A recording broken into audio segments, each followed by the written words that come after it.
لا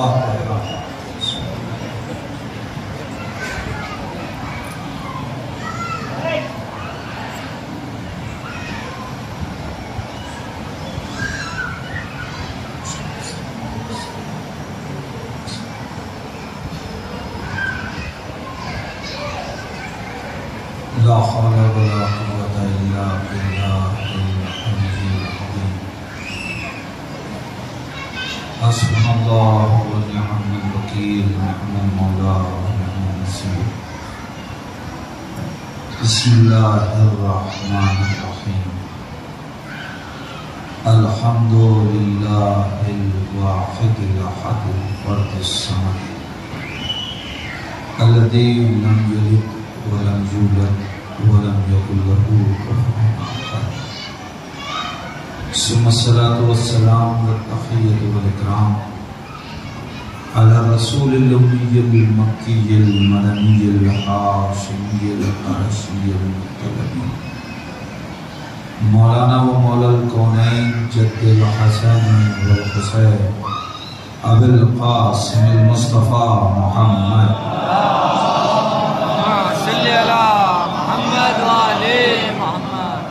ولعنة الله على أعدائهم أجمعين من الآن إلى قيام يوم الدين وبعد يوم الدين. اللهم لعن قاتلي فاطمة الزهراء سلام الله عليها.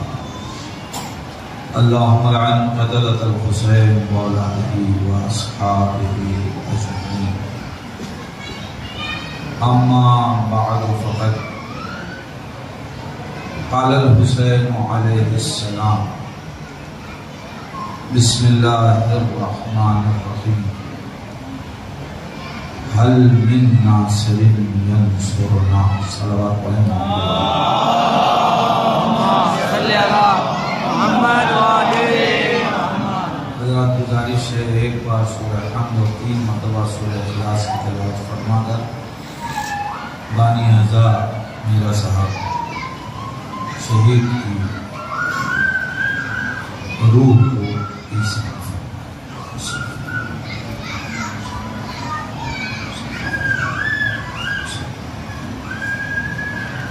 بسم اللہ.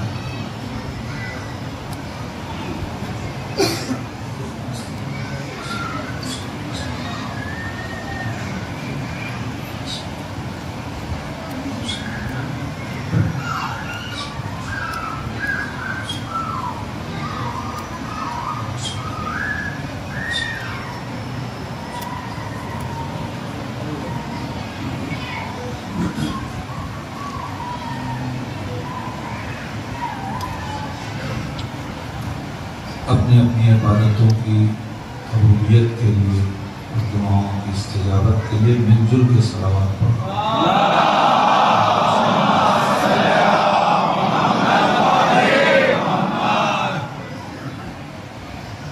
ویسے ایک بات عرض کر کے اپنی منزل کی طرف آ رہا ہوں کہ آپ نے کبھی غور کیا عالم اسلام کے کتنے فرقے ہیں لیکن ایصال ثواب کا تصور ہر جگہ نہیں پایا جاتا. جبکہ یہ ایصال ثواب کبھی نماز کے ذریعے سے، کبھی تلاوت کلام پاک کے ذریعے سے، اچھائیوں کے ذریعے سے، صدقے اور خیرات کے ذریعے سے. تو اس میں سے وہ کون سی چیز ہے کہ جو مشترک نہیں ہے؟ نماز ہم بھی پڑھتے ہیں، عالم اسلام کا ہر فرقہ پڑھتا ہے. روزہ ہم بھی رکھتے ہیں، عالم اسلام کا ہر فرقہ رکھتا ہے. اچھائیاں ہم بھی کرتے ہیں، ان کو بھی کرنا چاہیے، کرتے ہیں. تو ہر چیز تو مشترک ہے. تو جب سب کچھ مشترک ہے تو ایصال ثواب کیوں نہیں؟ آج کی مجلس سے ہی مربوط نہیں ہے، چونکہ فاتحہ پڑھوایا اس لیے ایک بات اپنے جوانوں تک پہنچانا چاہ رہا ہوں. کبھی ہم نے سوچا انہی چیزوں سے تو ایصال ثواب ہوتا ہے. اب یہ ہمارا مقدر ہے کہ ہمارے پاس ایصال ثواب کا ایک ذریعہ اور ہے جسے مجلس حسین کہتے ہیں. ورنہ مشترک چیزیں ہیں سب کے پاس، پھر ایصال ثواب کیوں نہیں؟ اگر اسی لفظ پہ غور کر لیجئے تو مسئلہ حل ہو جائے. مسئلہ ہے ایصال ثواب کا، یعنی ثواب بھیجا جائے گا، لے کے نہیں جایا جائے گا، بھیجا جائے گا. اور بھیجنے کے لیے وسیلہ شرط ہے. بھیجا تبھی جا سکتا ہے کہ جب وسیلہ ہو. اب جو لوگ وسیلے کے منکر ہیں وہ ایصال ثواب کیا کریں گے؟ تو الحمدللہ چونکہ ہمارے پاس ایک مضبوط وسیلہ ہے اور جہاں بھیجنا ہے وہاں ایسا وسیلہ ہے کہ وہ ممبر پہ بیٹھ کے کہتا ہے میں زمین سے زیادہ آسمان کے راستے سے. الحمدللہ شکر ہے پروردگار کا. کسی نے ایک بہت اچھا مشرا بھی کہا تھا کہ شافعی محشر 14 ایک محشر کے لیے.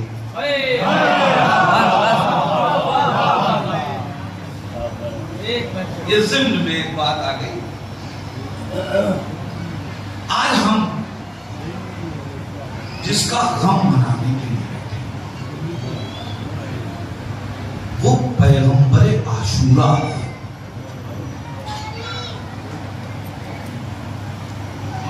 وہ عظیم ذات کہ جس نے اتنا بڑا انقلاب برپا کیا. یاد رکھیے اگر سید سجاد مولا اور بی بی زینب امام علی مقام کے ساتھ نہ ہوتی تو کربلا میں رہ جاتی.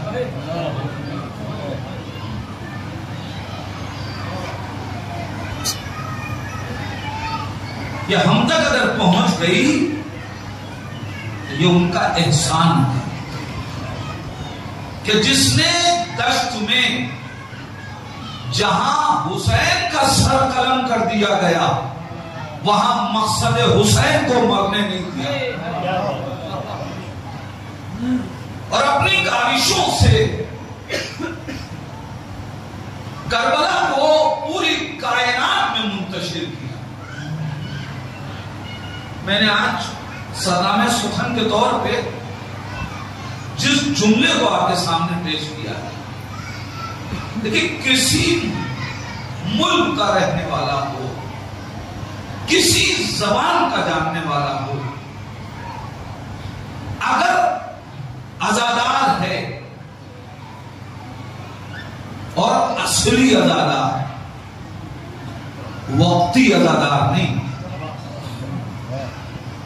اس لیے کہ کچھ لوگ صرف 9-10 محرم کے عزادار ہوتے ہیں، بات ان کی نہیں ہو رہی ہے. جو اصلی عزادار ہوں، کسی زبان کے بولنے والے ہوں، کسی ملک کے رہنے والے ہوں، کسی تہذیب سے تعلق رکھتے ہوں، انہیں امام حسین علیہ السلام کا کوئی جملہ یاد ہو یا نہ ہو، مگر یہ جملہ ہر عزادار کو یاد ہے کہ امام علی مقام نے عصر عاشور ایک آواز بلند کی تھی، حل من ناصر، کیا تم میں کوئی ناصر ہے؟ میں پوری گفتگو پورا اشرا آپ کے سامنے پڑھ چکا ہوں، میں اس سے بالکل ہٹ کے ایک پہلو پیش کرنا چاہتا ہوں. امام علی مقام نے عصر عاشور 10ویں محرم کو جب ظاہراً حسین کربلا میں تنہا رہ گئے، میں اپنی لفظوں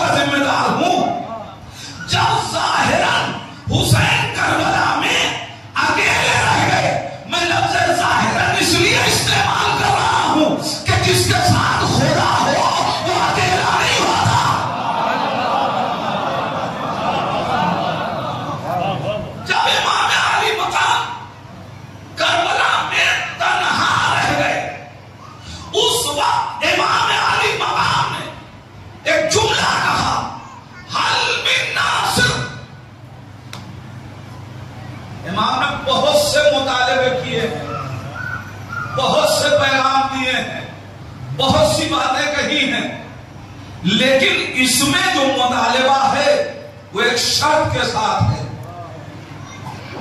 امام علی مقام نے اس ایک لفظ میں جو چیز مانگی ہے وہ ایک شرط کے ساتھ.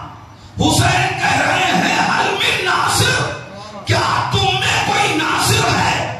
یعنی حسین کو بھیڑ نہیں چاہیے. کیا کہہ رہا ہوں میں؟ بالکل گفتگو جلدی سے اس منزل تک لانا ہے کہ جہاں سے مجھے بات کرنی ہے. حسین مظلوم کو بھیڑ نہیں چاہیے، حسین کو ناصر چاہیے، حسین کو مجمع نہیں چاہیے، حسین کو ناصر چاہیے، حسین کو سپاہی نہیں چاہیے، حسین کو ناصر چاہیے. اس لیے کہ حسین جانتے ہیں کہ اگر بھیڑ سوار آپ کی بھی ہو تو یہ بیعت کر کے توڑ دیتے ہیں، ناصر بہتر بھی ہو.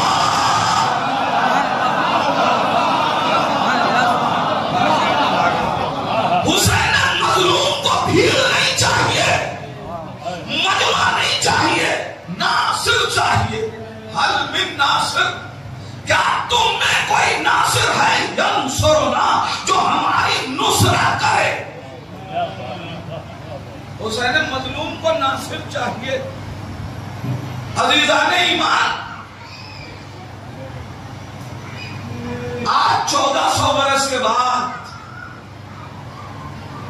اگر ہم اپنے منبر سے بیٹھ کے اس دور کے حسین کے ناصر کو پہچاننے کی کوشش کر رہے ہیں تو کوئی تو وجہ ہوگی، ورنہ دنیا ہم سے پوچھ سکتی ہے کہ ضرورت کیا ہے کہ ہم 1400 برس پہلے کے ناصروں کو پہچانیں کہ حسین کے ناصر کون ہیں. ہاں ضروری ہے، اس لیے کہ ہم بھی ایک حسین کے منتظر ہیں. میرے جوان بھائیوں، ایک جملہ صرف کر رہا ہوں، ہم بھی ایک حسین کے منتظر ہیں. کل کے لوگوں نے بھی حسین کو خط لکھا تھا، ہم بھی آج کے زمانے کے حسین کو خط لکھ رہے ہیں. لیکن ہماری تاریخ ہے، نگاہیں ہماری تاریخ پہ ہے. ہم نے دیکھا کہ کل ہر ایک لکھنے والا حسین کے لشکر کا حصہ نہ بنا. اس کا مطلب یہ ہے کہ اگر خط لکھ رہے ہیں تو ضروری نہیں ہے کہ حصہ بن جائے. ناصر بنے تو حسین کے لشکر کا حصہ بنیں گے. اس لیے کہ سپاہی بے وفا ہو سکتا ہے، ناصر بے وفا نہیں ہوتا. سپاہی بے شعور ہو سکتا ہے، ناصر بے شعور نہیں ہوتا. یہی وجہ ہے کہ 1400 برس کے بعد کربلا جب سے تعمیر ہوئی، کربلا کے بعد جتنے بھی انقلاب آئے، آئیڈیل کربلا کو بنایا گیا. نبی کے انقلاب کو آئیڈیل نہیں بنایا، امیر کائنات کے انقلاب کو آئیڈیل نہیں بنایا، امام حسن کے انقلاب کو آئیڈیل نہیں بنایا. وجہ کیا ہے؟ کسی لیڈر نے ان ائمہ کے لشکر کو، ان کے سپاہیوں کو آئیڈیل کیوں نہیں بنایا؟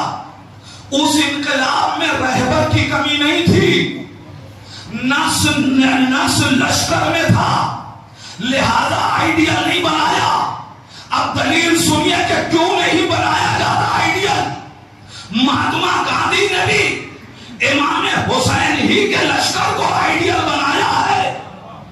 یعنی کافر بھی آئیڈیل بنا رہا ہے تو 72 شہیدوں کو، جبکہ ایسا نہیں ہے کہ پاس دوسرے افراد کے پاس لشکر نہ رہا ہو. بات لشکر کی نہیں ہے، لشکر کی تاریخ کی ہے. جب ہم نے نبی کے لشکر کی تاریخ پڑھی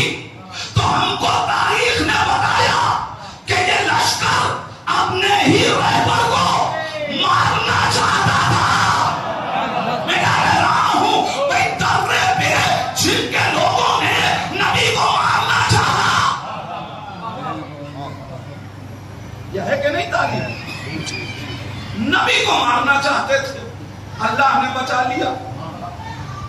امیر کائنات کی تاریخ پڑھیے، علی کو کس نے مارا؟ جو پہلے علی کے لشکر میں تھا،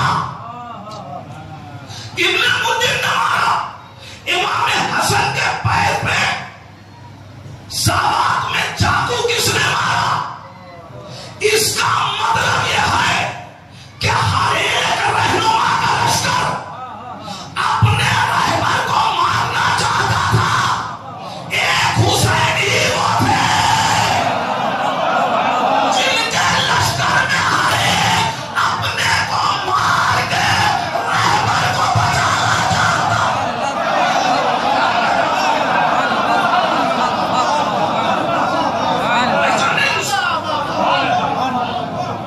لہذا آئیڈیل کربلا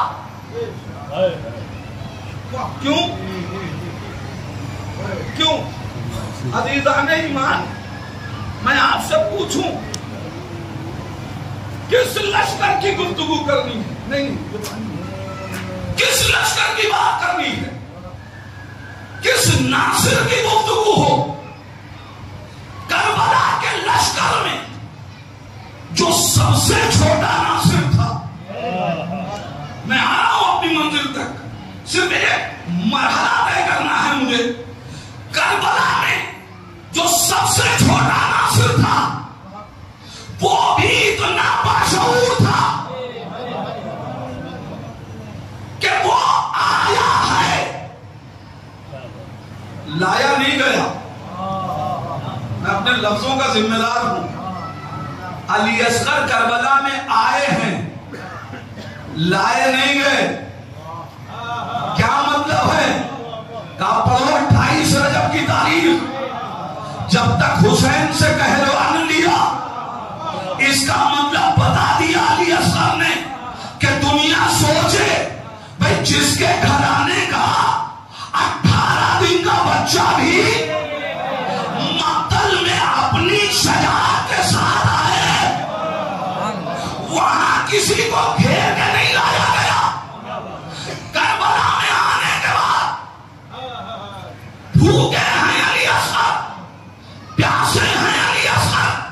میں آپ سے پوچھنا چاہتا ہوں کہ کربلا میں ظاہراً سب سے کم سن اگر کوئی ہے تو علی اصغر ہے، مگر شہادت امام حسین سے کبھی نہیں۔ آپ مسائل کی کائنات میں سن کے گزر جاتے ہیں۔ مجھے جس منزل کو عرض کرنا ہے، اچھا بھوکے ہیں علی اصغر، پیاسے ہیں علی اصغر، مگر روتے نہیں ہیں۔ مجھے عصر عاشور سے پہلے، اس آواز استغاثہ سے پہلے علی اصغر کا گریہ دکھائیے میرے جوان بھائیوں۔ عصر عاشور سے پہلے علی اصغر نہیں روئے۔ بچہ بھوکا ہو تو کیا کرتا ہے؟ روتا ہے۔ پیاسا ہو تو کیا کرتا ہے؟ روتا ہے۔ اس لیے کہ بچے کی زبان ہی اس کا گریہ ہے۔ اور اب یہاں سے ایک جملہ کہہ رہا ہوں اور سلام کیجیے گا اپنی ماں کو کہ یہ بھی اللہ نے ہنر صرف ماں کو دیا کہ جو گریہ کی زبان سمجھ لیتی ہے۔ روئے علی اصغر نہیں روئے۔ کب سے بھوکے ہیں، کب سے پیاسے ہیں؟ اتنے پیاسے ہیں کہ جناب رباب تاریخ ہے کہ نفس ٹٹول کے دیکھتی تھی۔ عزیزان ایمان، سوال یہ ہے کہ بچے کی فطرت ہے کہ گریہ کرے، پھر علی اصغر روئے کیوں نہیں؟ علی اصغر آواز دیں گے میں کربلا میں حسین کا ناصر بن کے آیا۔ ناصر کا کام یہ ہے کہ رہبر کو مطمئن رکھے، پریشان نہ کرے۔ چونکہ میرا گریہ میرے بابا کی پریشانی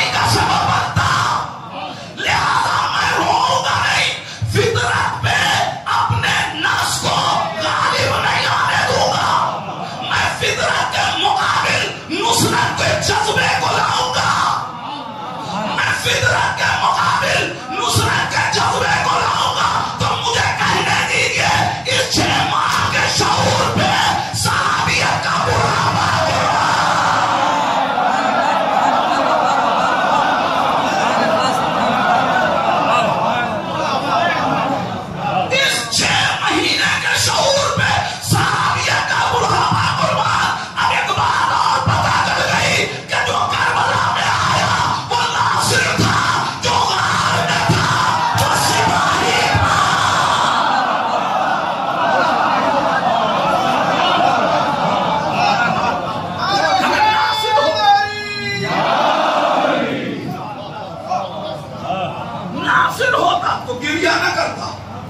نہیں روئے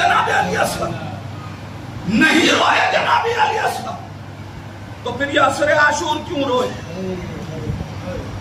کیا اس لیے کہ جھولے سے گرے تھے، ضرب لگی تھی، اس لیے علی اصغر روئے؟ علی اصغر کہیں گے کتنے نادان ہو، ارے جو تیر کھا کے مسکرائے، میں کیا کہہ رہا ہوں میرے جوان بھائیوں، کیا جو تیر کھا کے مسکرائے وہ جھولے سے گرنے سے روئے گا؟ پھر علی اصغر روئے کیوں؟ کیا سبب ہے جو اب تک نہ رویا؟ وہ اب کیوں رویا؟ علی اصغر آواز دیں گے، تمہیں معلوم نہیں بچے کی زبان گریا ہے۔ میں نے کہا مولا کیا کہنا چاہتے ہیں؟ کہنا امام نے پکارا تھا، میں رویا نہیں تھا، لبیک یا حسین، میں رویا نہیں تھا چونکہ بچپنے کی زبان ہی گریا ہے، میں اپنی زبان میں کہہ رہا تھا لبیک یا حسین۔ اس کا مطلب یہ ہے کہ اب کائنات ختم ہو جائے، یہ صدا سنت علی اصغر ہے۔ لبیک یا حسین، لبیک یا حسین، لبیک یا حسین، لبیک یا حسین، لبیک یا حسین، نعرہ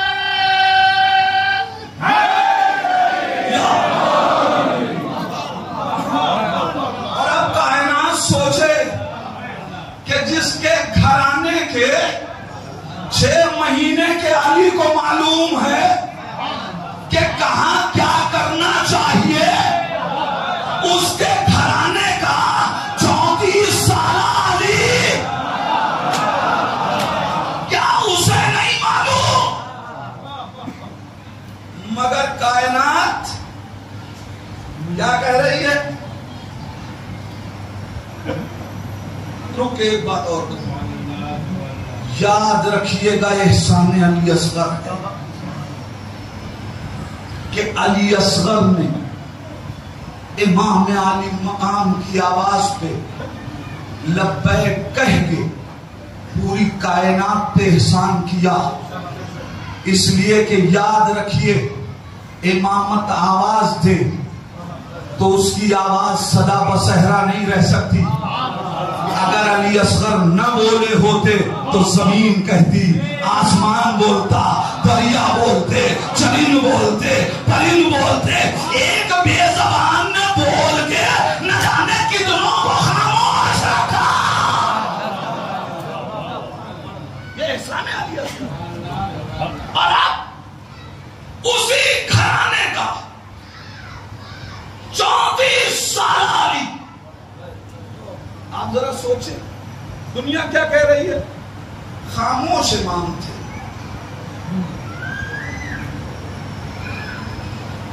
جس کی خاموشی نے اتنا انقلاب برپا کر دیا۔ اگر تم کہتے ہو کہ خاموش تھے تو انقلابی نہیں تھے۔ اچھا آپ طے کریں گے آپ نے کتنے انقلاب برپا کیے، یا آپ کے آباء و اجداد نے کتنے انقلاب برپا کیے؟ خاموش زندگی گزاری، کس کی زندگی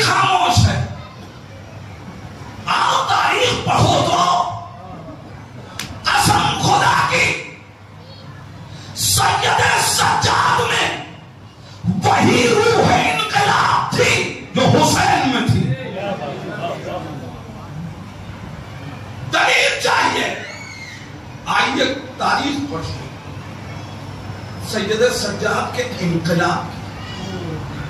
پہلی بات تو یہ ہے کہ یاد رکھیے گا حق کے لیے معیار امام ہے، یعنی حق کو امام سے پہچانا جائے گا، حق سے امام کو نہیں پہچانا جاتا. اس لیے کہ رسول اسلام نے پہلے ہی بتا دیا ہے اللہم ادر الحق حیث دار علی، حق کو ادھر موڑنا جدھر علی مڑ جائے. یعنی معیار امامت ہے، معیار امامت ہے، معیار امامت ہے. لہذا امامت پہ اعتراض نہ کرنا. علی خاموش ہے تو سمجھنا حق یہی ہے. اب اگر حسن صلح کر رہے ہیں تو حق یہی ہے، اگر حسین مقتل سجا رہے ہیں تو حق یہی ہے. عجیب المیہ ہے ورنہ کائنات کا. ان سپاہیوں کی حالت بتاؤ، تاریخ پڑھیے. یہ جب خاموش بیٹھتے ہیں تو فرمائش لے کے آتے ہیں کہ انقلاب کیجیے، اور جب یہ انقلاب کرتے ہیں تو پھر مشورے دیتے ہیں کہ نہ جائیے. تاریخ آپ کے سامنے ہے. امیر کائنات نے جب مدینہ میں سکوت اختیار کیا ظاہری، یہ نہیں کہ وہ سکوت ہے کہ جس سے ظلم کی تائید ہو رہی ہو. یہ سکوت تلوار کا ہے، زبان کا نہیں ہے، عمل کا نہیں ہے. تلوار نہیں اٹھائی. لوگ علی آپ حق اپنا لیجئے، ہم ساتھ ہیں. اب علی خاموش ہے تو ہم ساتھ ہیں. اور علی صفین میں لڑنے آ گئے تب کیا ہوا؟ اب تلوار لے کے آ گئے. علی مالک اشرف کو واپس بلا لیجئے. بے کردار دیکھیے نا. امام حسن پورا لشکر لے کے گئے. جب حاکم شام سے مقابلے کی نوبت آئی تو پھر پورا لشکر پیچھے ہٹ گیا. صلح کر لیجیے. اور جب امام حسن نے صلح کر لی تو امام حسین کو خط لکھا کہ حسن نے صلح کر لی، آپ انقلاب کیجیے، ہم آپ کے ساتھ ہیں. امام حسین علیہ السلام نے کہا خبردار، حسن ہمارے بھی امام ہیں، یہ ہمارے بھی امام ہیں، یہی مزاج ہے. اور اب جب حسین مظلوم نے انقلاب کیا تو یا رسول اللہ عراق نہ جائیے، ہم نے حسین رسول اسلام سے حدیث سنی ہے کہ وہاں آپ کو قتل کر دیا جائے گا. عجیب بات ہے نا. جب صلح کر رہے ہیں تو انقلاب کا مطالبہ، اور جب انقلاب کرتے ہیں تو صلح کا مطالبہ. یہی وجہ ہے کہ امام مشوروں کی محتاج نہیں ہوتی، امامت مشوروں کی محتاج نہیں ہوتی. اب جب اس امام کی بات آئی سب کہنے لگے یہ خاموش تھے، انہوں نے انقلاب نہیں برپا دیا. آؤ دیکھو سید سجاد کا انقلاب. ہاتھوں میں ہتھکڑی، پیروں میں بیڑی، گلے میں تو لشکر کا ہجوم، دربار دشمن کا. ابن زیادہ آواز دیتا ہے.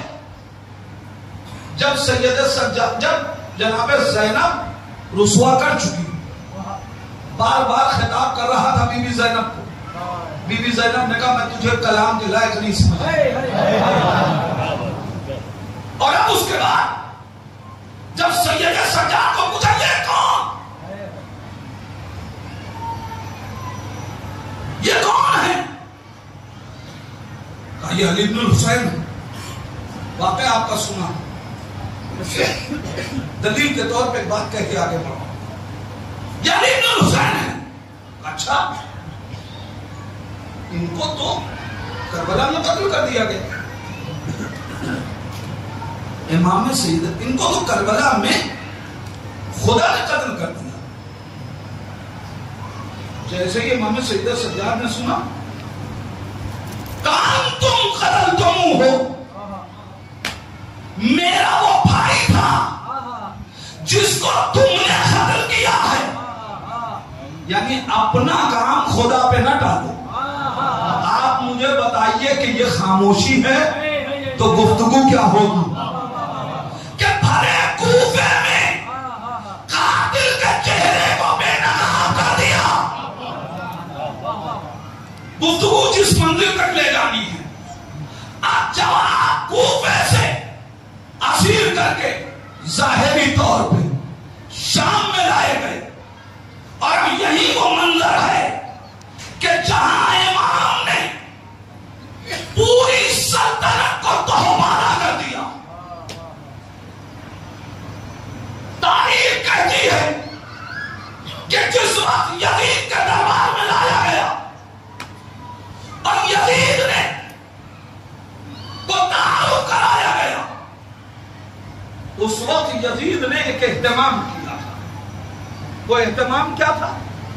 ایک زر خرید خطیب کو بلایا کہ جو دربار میں امیر کائنات کے لیے گستاخیاں کرے. عزیزان ایمان، عجیب منزل ہے. دربار ابن زیاد کا اب نہیں ہے، یزید کا دربار ہے. سارے بیٹھے ہوئے افراد یزید کے مہمان ہیں. دربار میں جتنے بھی سپاہی ہیں یزید کے ہیں. خطیب یزید کا ہے. امیر کائنات کے لیے گستاخیاں کرنا شروع کیا کہ ایک مرتبہ ہاتھوں میں ہتھکڑی پہنا ہوا ظاہرہ نصیر قیدی اپنی جگہ سے کھڑا ہوا. وہ ہدایت الخطاب اور گفتگو کرنے والے تیرے اوپر لعنت ہو. لقد اشتریت رضا المخلوق بسخط الخالق، کہ تو نے چند لوگوں کی خوشی کے لیے اللہ کی ناراضگی کا سودا کر لیا. عزیزان ایمان، میں نے جملہ کہہ دیا، آپ نے سن لیا. ذرا محسوس کیجئے گا 48 برس سے 48 برس سے جو مجمع اس کا عادی ہے کہ علی کے خلاف بولا جائے اور پورا مجمع خاموش رہ کے سنے، وہ مجمع آج حیرت زدہ ہے کہ یہ کون قیدی ہے جو یزید کی آنکھوں میں آنکھیں ڈال کے یہ خطیب پہ لعنت نہیں تھی، وہ 70,000 ممبروں کے تمام خطیبوں پہ لعنت کرا رہا. اور یہ خطیبوں پہ لعنت نہیں تھی جو مسند پہ بیٹھ کر کے اس کا حکم دے رہا تھا، یہ لعنت اس پہ تھی. جرأت پہچان. اور اب اتنا کہا، ظاہر ہے امام وقت کا جس کو خطاب کر دے پھر وہ گونگا نہ ہو جائے تو کیا ہو. حواس باختہ ہو گئے، سکوت اختیار کر لیا. اور اب امام نے یزید کو دیکھا. یزید کو دیکھ کے ایک جملہ کہا، اصل لی حتی اسأل هذه الاقوال. اور یزید مجھے اجازت دے ایمان ذرا لفظوں کو پہچانیے گا، عربی کے الفاظ ہیں. آپ حدیث قصہ سنتے اور پڑھتے ہیں. اگر اجازت مانگی جاتی ہے تو کہا جاتا ہے حل تأذن لی، کیا مجھے اجازت ہے؟ سید سجاد نے یزید سے یہ نہیں کہا کہ کیا مجھے اجازت ہے، بلکہ امر کا صیغہ استعمال کیا. اذن، اجازت دے. اس کا مطلب یہ ہے کہ سید سجاد بتا رہے ہیں تخت پہ بیٹھنا اور ہے، حکومت کرنا میں حاکم ہوں. میں مانگ نہیں رہا ہوں اجازت. ایک جملہ کہوں، امام اجازت مانگ بھی نہیں سکتے، اس لیے کہ یہ غدیر کا امام ہے. امام اجازت نہیں مانگیں گے اس لیے کہ یہ غدیر کا امام ہے. غدیر کے امام کو میاں جب تلاوت پڑھانے کے لیے اجازت کی ضرورت نہ ہو تو خطبہ دینے کے لیے وہ کیوں اجازت مانگے؟ کبھی علی نے اجازت مانگی تھی کیا؟ یہی تو کہا تھا وہ حق استعمال کر دوں گا. تو ذرا پہچانے کا ہے نا، میاں جب تلاوت پڑھنے کے لیے اجازت کی شرط نہ ہو. اب یہ الگ بات ہے کہ نہیں پڑھا، ورنہ کی تو یہی چاہتا ہے کہ مولا سے کہوں پڑھ دیے ہوتے تاکہ دنیا کو تلاوت کا طریقہ معلوم ہو جاتا. ایک صلوات پڑھ دے محمد علیہ.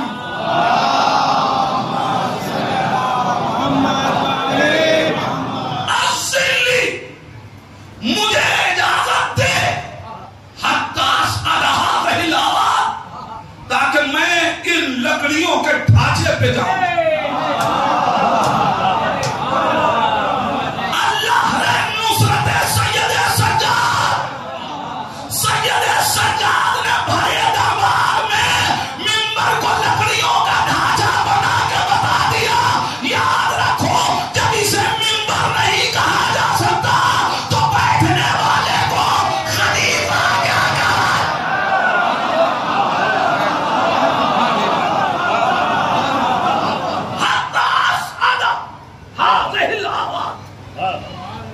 یہاں تک کہ ان لکڑیوں کے ڈھانچے پہ مجھے جانے کی اجازت دے.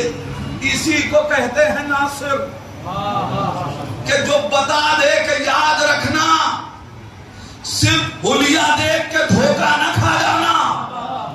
ورنہ کبھی کبھی جماعت نکلتی ہے بنام تبلیغ لیکن گمراہ کر کے واپس آتی ہے. لہذا لفظوں سے دھوکہ نہ کھانا.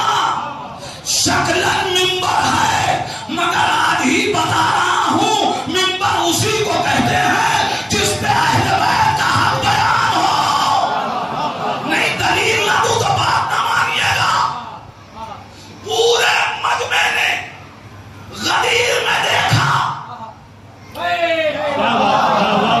نبی تھے کجاووں پہ، سب نے لکھا ممبر. جبکہ وہ ممبر نہیں تھا، کجاوا تھا، مگر اسے سب نے ممبر لکھا. اس کا مطلب یہ ہے کہ ممبر وہی ہے جہاں سے فضیلت علی پڑھیتا ہے. شکل دیکھ کے دھوکہ نہ کھانا. عام طور سے قبرستان میں آپ نے دیکھا ہوگا کبھی مجلس ہوتی ہے تو ایک ٹیلا کوئی ہے، کوئی اونچائی ہے، اس پہ بیٹھ کے خطیب پڑھنے لگا. آپ کے پاس فون آیا، کیا ہو رہا ہے؟ آپ نے کہا خطیب ممبر پہ. اس کا مطلب یہ ہوا کہ شکل شرط نہیں ہے. شکل شرط نہیں ہے، عمل شرط ہے. حتی صدا ہذہ الآوات. اب جو تاریخ میں جملہ لکھا ہے، قسم خدا کی عجیب جملہ ہے. جب امام نے کہا تو جو لوگ تماشا دیکھنے آئے تھے وہ واقعی چاہتے تھے کہ تماشا دیکھیں، لہذا انہوں نے کہا یزید جانے دے، یزید اجازت نہیں دے رہا، کہا جانے دے، کہا نہیں، تیرا دربار جانے کیوں نہیں دیتا؟ یزید کا جملہ جو تاریخ نے لکھا ہے، یزید کہتا ہے ان کان سارا لم ینزل حتی یبتلہنی ویبتلہ آل امیہ، تمہیں معلوم نہیں اگر یہ اس بلندی پہ چلا گیا تو تب تک نہیں اترے گا جب تک کہ مجھے اور میرے خاندان کو رسوا نہ کر دے۔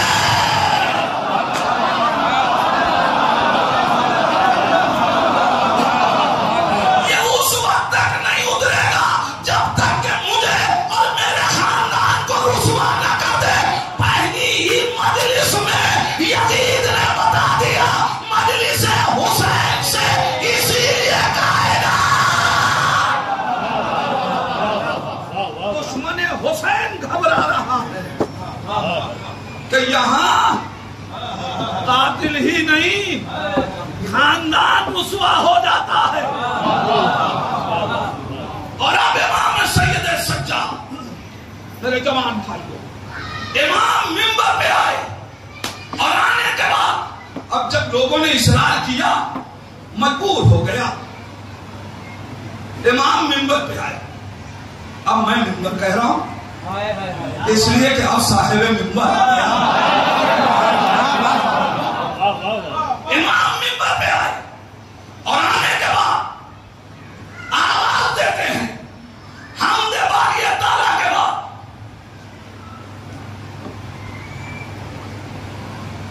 عجیب جملے انسان اپنے لوح دل پہ لکھے، اور اگر ذرا سی میں وضاحت کر سکا اور آپ تک بات پہنچ گئی تو پھر دیکھیے کہ امام نے یزید کے دربار میں کیا کیا ہوا۔ اُعطینا ستا وفضلنا بسبع، تمام تعریف اس خدا کی کہ جس نے ہمیں 6 چیزیں عطا کی، 7 فضیلتوں سے نوازا۔ دربار کس کا؟ یزید کا۔ امام کیا کہہ رہے ہیں؟ مجھے اللہ نے ہمیں اوتینا، ہم اہل بیت کو 6 چیزیں عطا کی۔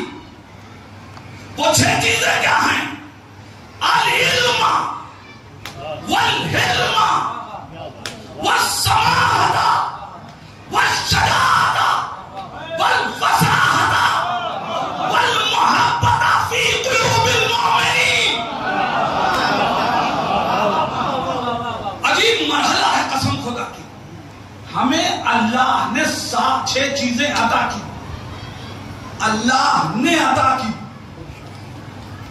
پہلی چیز علم، دوسری چیز علم، تیسری چیز جمع مردی، چوتھی چیز شجاعت، 5ویں چیز فصاحت، 6ٹھی چیز مومنین کے دل میں ہماری محبت۔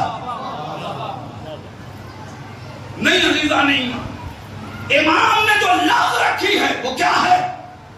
اعطینا، ہمیں عطا کی ہے، اللہ نے علم عطا کیا ہے۔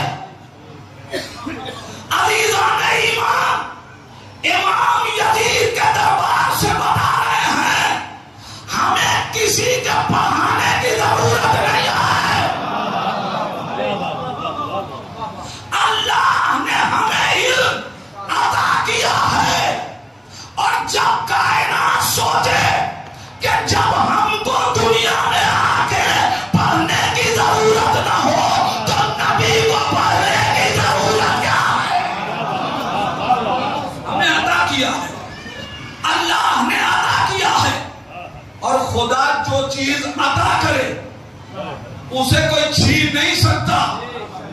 اس کا مطلب تم ہم سے علم چھین نہیں سکتے، تم ہم سے علم چھین نہیں سکتے، تم ہم سے جوان مردی چھین نہیں سکتے، تم ہم سے شجاعت چھین نہیں سکتے۔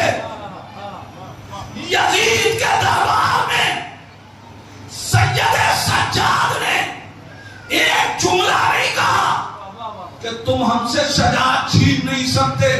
سید سجاد بتا رہے ہیں کہ یاد رکھو، جب کربلا جیسا واقعہ گزرنے کے بعد بھی ہمارے پائے استقلال میں لغزش نہ آئے، ہمارے لیے یہ نہ کہنا عطا کیا ہے۔ ذرا پہچانے عطا کسے کہتے؟ عزیزان ایمان، قرآن نازل ہوا، جبریل امین لے کے آئے، رسالت ارسال کی گئی، یعنی بیچ میں کوئی واسطہ نزول میں بھی ہے، ارسال میں بھی ہے، مگر عطا کہتے ہی اس کو ہیں جہاں دینے والے اور حاصل کرنے والے کے درمیان کوئی فاصلہ نہ ہو۔ ہم نے آپ کو تحفہ بھجوایا نہیں، اگر عطا کیا تو کہا جائے گا کہ فاصلہ نہیں۔ عزیزان ایمان، امام کیا کہہ رہے ہیں؟ ہمیں اللہ نے علم عطا کیا، یعنی ہمارا سرچشمہ علم خداوندی ہے۔ اور اب امام نے اس کے بعد اپنی فضیلتوں کا ذکر کیا، وَفُضِّلْنَا بِالصَّبْرِ، اور ہمیں 7 فضیلتیں عطا کی۔ وہ فضیلت کیا ہے؟ منا النبی المختار، نبی ہم میں سے ہیں۔ منا صدیق، یہ تاریخ والے نہیں، یہ مباہلہ والے۔ منا صدیق، صدیق ہم میں سے ہیں۔ آگے بڑھ رہے ہیں، منا الطیار، جعفر طیار ہم میں سے ہیں۔ میرے جوانوں ذرا غور کرنا، سید سجاد یزید کے دربار میں کر کیا رہے ہیں؟ منا اسد اللہ و اسد رسول اللہ، یعنی جناب حمزہ ہم میں سے ہیں۔ آوازی منا سبتا هذه الامہ، یعنی حسنین ہم میں سے ہیں۔ منا مہدی هذه الامہ، امام مہدی ہم میں سے ہیں۔ کیا کہا امام سید سجاد نے؟ نبی کا نام لیا، امیر کائنات کا نام لیا، جناب جعفر طیار، جناب حمزہ، حسنین کریمین، اور اس کے بعد امام زمانہ کا تذکرہ کیا۔ آپ ذرا غور تو کریں، کہے جا رہے ہیں جب سید سجاد نے کہا کہ نبی ہم میں سے، مجمع نے فوراً سوچا اچھا نبی ان میں سے تو یزید کے خاندان میں کون؟ آپ پہچانے عزیزان ایمان، امام سید سجاد ماضی سے لے کے حال اور حال سے لے کے استقبال تک کی ساری خبر یزید کے دربار میں دے رہے ہیں۔ نبی ہم میں سے، حمزہ ہم میں سے۔ اب مجمع میں کوئی تو ہوگا کہ جس کی نگاہ میں جنگ احد ہوگی۔ سید سجاد نے تو صرف اتنا کہا حمزہ ہم میں سے ہے، دنیا نے پہچان لیا، ہندا کیا۔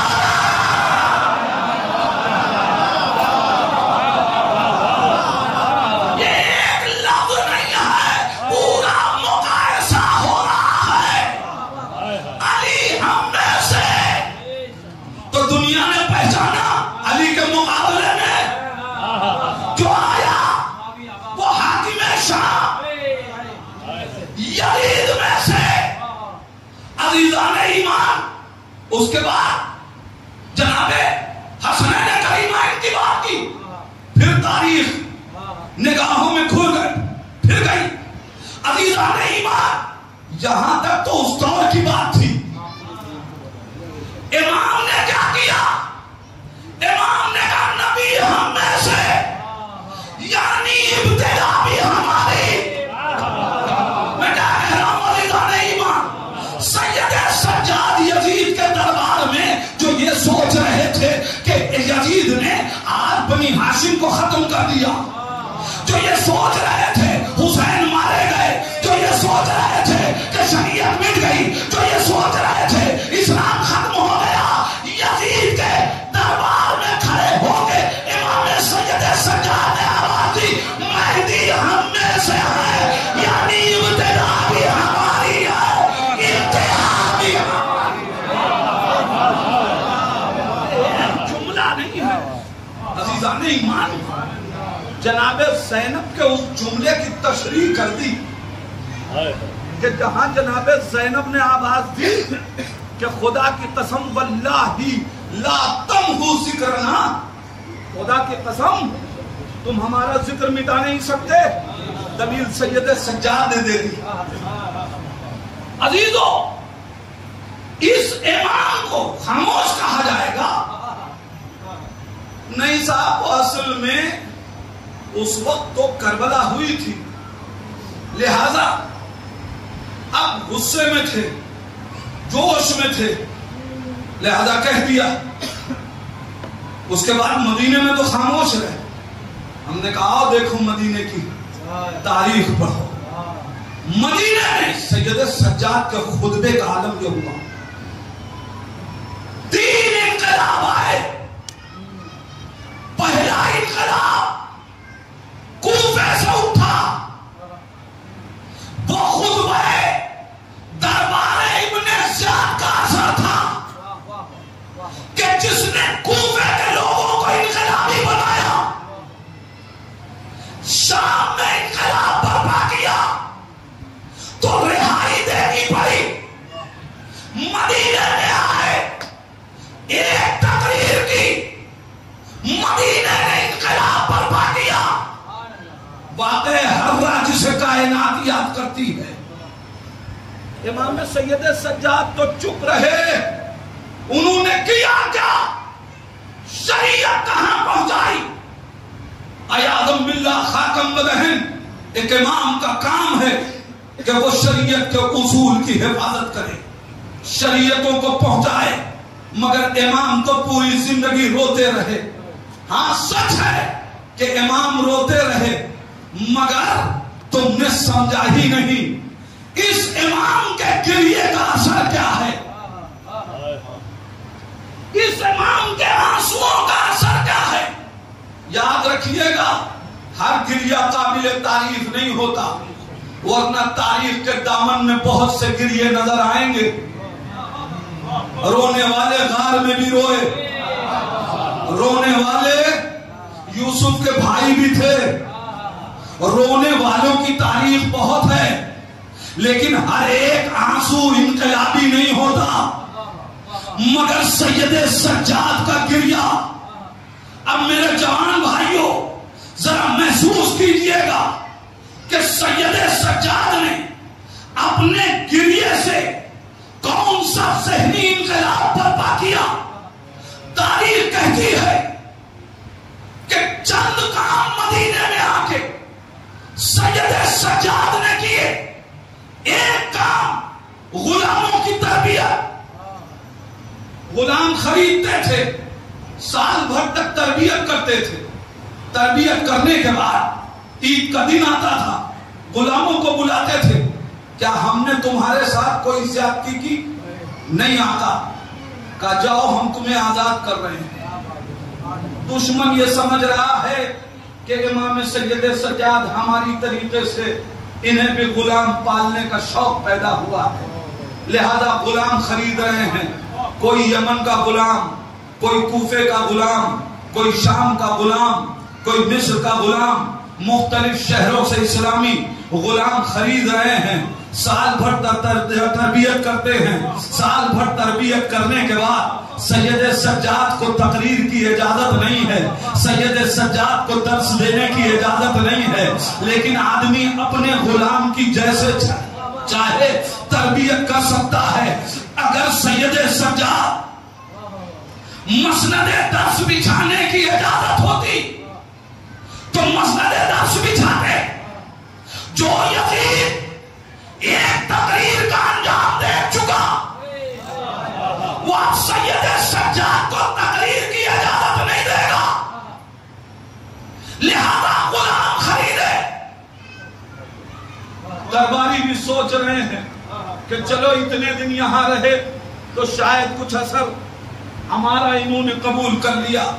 یہ درباری غلاموں کی طریقے سے غلام خرید رہے ہیں۔ سید سجاد نے غلام خریدا، عید کے دن آزاد کیا، یمن کا غلام یمن میں پہنچا، مصر کا غلام مصر گیا، کسی کو غلط وضو کرتے دیکھا توڑ دیا، کسی کو غلط نماز پڑھتے دیکھا توڑ دیا، کسی کو غلط کام انجام دیتے دیکھا توڑ دیا۔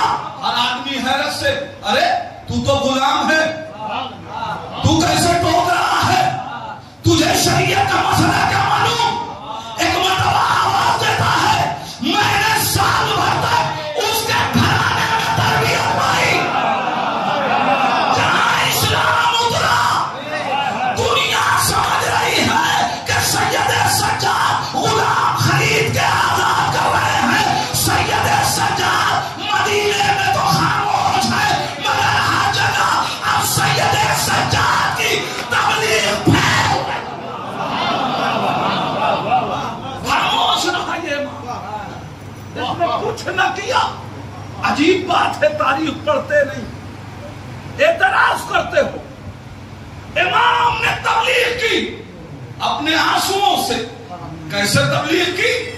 تاریخ کہتی ہے کہ جیسے ہی امام نے یہ دیکھا کہ ایک شخص ہے جو اپنے 2 چھوٹے بچوں کو لے کے امام کی خدمت میں آ رہا، امام ادھر سے بازار سے گزر رہے، بچوں کو دیکھا، اس چاہنے والے نے امام کی طرف بچوں کو کہا خطاب کر کے کہ وقت کے امام ہے، انہیں سلام کرو۔ جیسے ہی سلام کیا، امام پیار کر کے رونے لگے۔ آنے والا گھبرا گیا، چاہنے والا تھا، مولا کوئی گستاخی ہو گئی؟ رونے کا کیا سبب ہے؟ بازار میں ہے امام، رونے کا کیا سبب ہے؟ امام کہتے نہیں، کوئی گستاخی نہیں ہوئی۔ کہا پھر کیوں رو دیا آقا؟ کہا مجھے کربلا میں اپنے اونو محمد یاد آ گئے۔ پہچانے تبلیغ کیسے کی؟ مولا کربلا میں اونو محمد کے ساتھ کیا ہوا؟ اب اس کو پورا واقعہ بتا دیا۔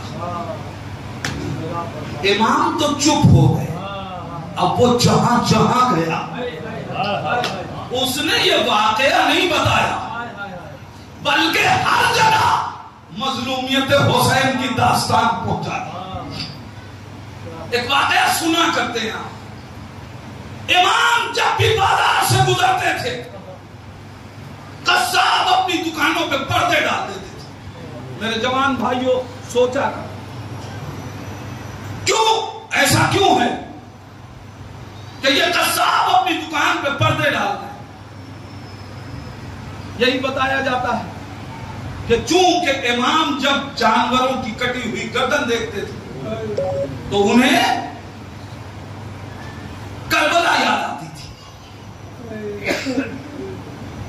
میں آپ سے پوچھوں کہ کیا پہلے ہی دن جب امام بازار سے گزرے تو قصاب نے اپنی دکان پر پردہ ڈال دیا؟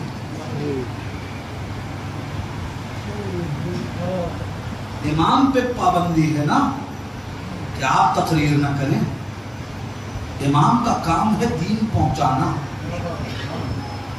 کیسے پہنچائے یہ امام کی ذمہ داری ہے۔ کیا کیا امام نے؟ مدینے کا بازار ہے، بھرے بازار سے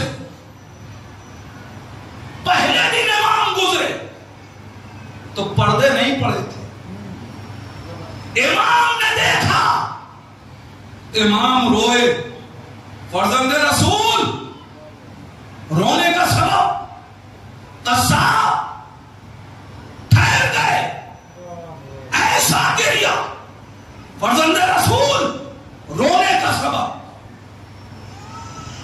کا ایک بات بتاؤ، اس جانور کو پانی پلایا تھا؟ پانی پلایا تھا؟ مولا ہم تو جب تک پانی نہ پلا دیں، واقعہ آپ سنا کرتے ہیں، ہم ذبح نہیں کرتے۔ امام نے کیا کیا؟ کربلا کا رکھ دیا۔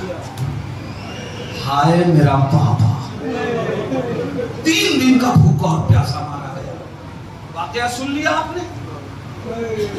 کیا کیا امام سید سجاد نے؟ ایک دن کربلا قصاب کو سنائی، اب بازار ہے، افراد بدلتے رہیں گے، امام جب بازار سے جاتا تھا تو بازار سے گزرتے تھے، قصاب دیکھ کے پردے ڈال رہے ہیں، امام چپ چاپ جا رہے ہیں۔ اب جو لوگ دکان پہ ہیں وہ قصاب سے پوچھ رہے ہیں، یہ بھرے وقت میں بازار میں تم نے پردہ کیوں ڈال دیا؟ آخر کیا وجہ ہے؟ کہا دیکھا نہیں امام سید سجاد آ رہے ہیں۔ آ رہے تو کیا ہوا؟ کہا جب یہ کٹی ہوئی گردن دیکھتے ہیں انہیں کربلا یاد آتی ہے۔ کربلا میں کیا ہوا؟ اب قصاب کو امام نے ذاکر کربلا بنا دیا۔ اب آنے والے بازار سے کربلا لے کے جا رہے ہیں۔ عزیزان ایمان، بس آخری مرحلہ، قسم خدا، بنی امیہ نے ہر چیز کہ جو حسین سے چھیننی چاہیے اللہ نے وہ سب عطا کر دیا۔ آپ ذرا کبھی غور کیجئے گا کیا بنی امیہ نے کربلا میں اہل بیت سے چھینا، ہر وہ چیز کہ جو بنی امیہ حسین سے چھین رہے تھے وہ سب اللہ نے حسین کو عطا کر دیا۔ دلیل دوں، کربلا میں حسین سے پانی چھینا گیا،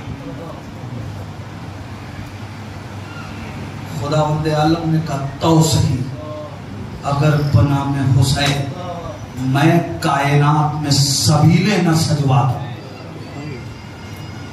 تو مجھے خدائے حسین نہ کرے۔ کربلا میں حسین سے کفن چھینا گیا، خداوند عالم نے کہا تو صحیح، اگر میں کربلا ہی سے کفن تقسیم نہ کروں۔ کیا کچھ نہیں کیا گیا؟ آپ ذرا محسوس کریں، کربلا میں حسین سے ان کے اپنے رونے والے چھینے گئے، کربلا میں حسین پہ رونے نہ دیا گیا۔ خداوند عالم نے کہا اب قیامت تک حسین کے اس قبر میں ایسی حرارت پیدا کر دوں گا کہ پوری کائنات حسین پہ آنسو بہائے۔ تم نے حسین سے کربلا میں زمین چھینی تاکہ حسین کو دفن نہ کیا جائے۔ میں قریہ قریہ بنا میں کربلا حسین کو زمین نہ عطا کروں۔ ذرا سوچے نظر، لیکن یہ ساری چیزیں جس کی نگاہوں کے سامنے ہوئی اسے سید سجاد کہتے ہیں، جس نے عالم یہ ہے، تاریخ کہتی ہے کہ دن میں روزے سے اور جب افطار کے وقت امام کے پاس کھانا اور پانی آتا ہے نا تو امام سجاد رونے لگتے ہیں. آقا کیوں رو رہے ہیں؟ امام آواز دیتے ہیں مجھے کربلا کے وہ بچے یاد آ رہے ہیں. عدالارو شہادت امام سید سجاد تو امام باقر کی مصیبت ہے. سید سجاد کی مصیبت کیا ہے؟ کہہ دینا بہت آسان ہے.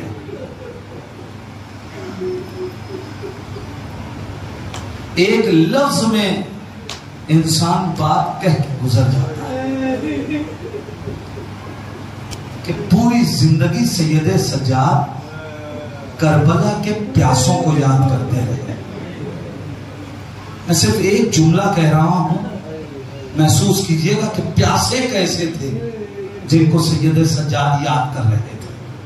شیخ مفید علیہ الرحمہ نے لکھا ہے کہ جب غازی عباس پانی لینے کے لیے، آپ متوجہ رہے، جب پانی لینے کے لیے مشک لے کے فرات پہ گئے ہیں نا تو غازی عباس نے بہت دیر تک مشک کو بھگویا. پورے مصائب ہیں اسے ایک جملے میں. مختر نے کیا لکھا؟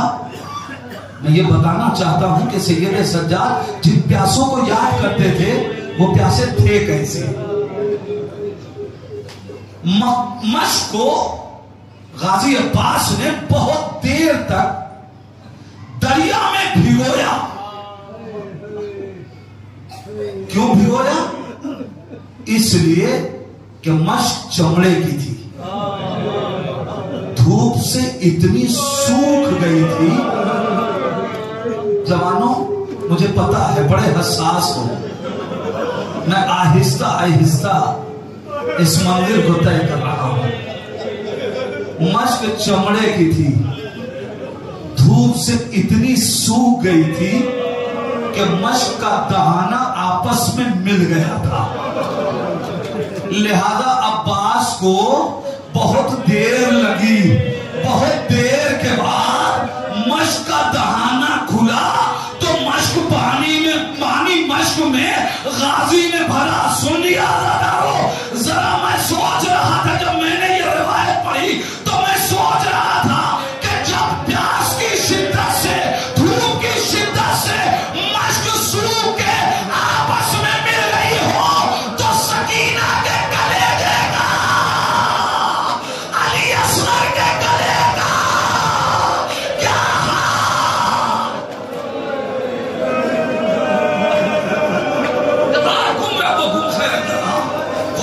کسی غم میں اللہ ہے.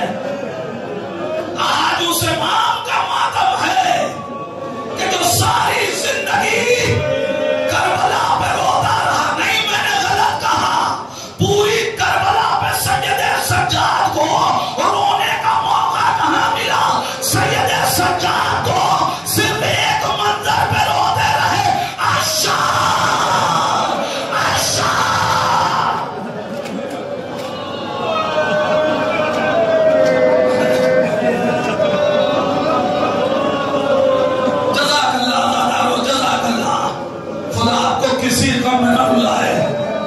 پروردگار یہ سب سید سجاد کے غم میں آنسو بہا رہے ہیں. اے میرے اللہ تجھے سید سجاد کا واسطہ، ان کی آنکھیں اس وقت تک بند نہ ہو جب تک بقیع میں جا کے سید سجاد کی اس ٹوٹی ہوئی قبر کی زیارت نہ کر لے.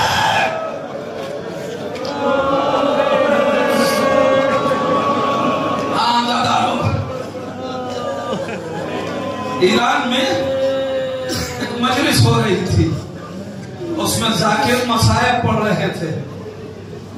مصائب پڑھتے پڑھتے انہوں نے کہا بہت دیر ہو گئی نا مصائب پڑھتے پڑھتے، بہت دیر سے رو رہے ہو نا،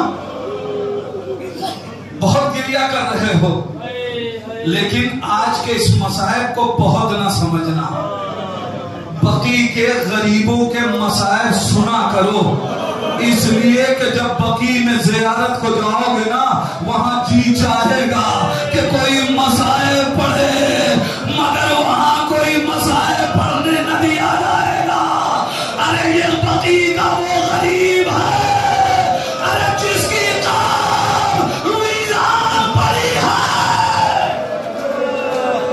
آج کی شام امام زمانہ آئے ہوں گے ارے جد کی قبر پہ بیٹھے ہوں گے ایک لڑے جاتے مظلوم. جزاک اللہ جزاک اللہ. تو دو چار جملے تاریخ کہتی ہے اس امام کو زہر دیا گیا. خدا لعنت کرے عبد الملک اس نے امام کو زہر دلوایا. امام زہر دغا سے شہید ہو گئے. عزادارو امام باقر یتیم ہو گئے. لیکن تاریخ نے لکھا ہے کہ امام نے اپنے بابا کو خود غسل دیا خود کفن پہنایا. اے عزادارو امام باقر بھی کربلا میں موجود تھے سید سجاد بھی کربلا میں موجود تھے.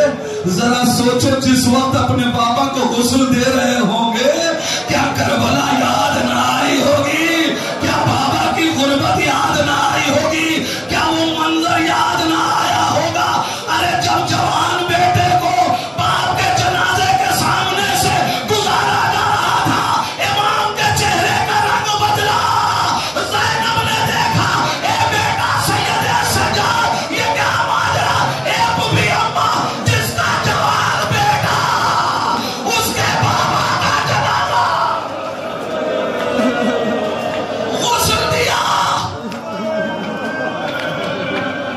مقتل نے اگر جملہ لکھا امام غسل دیتے دیتے ایک مرتبہ چیخ مار کے روئے. امام رونے لگے. بابا کو غسل دیتے دیتے امام رونے لگے. اے عزادارو یہ تاریخ اہل بیت کے گھرانے میں کئی بار دہرائی گئی ہے. کبھی امیر کائنات کے لیے ملا کہ جب سیدہ کو غسل دیا تو اس وقت علی چیخ مار کے روئے. علی سے پوچھا گیا علی نے آواز دی پسلی ٹوٹی ہوئی تھی.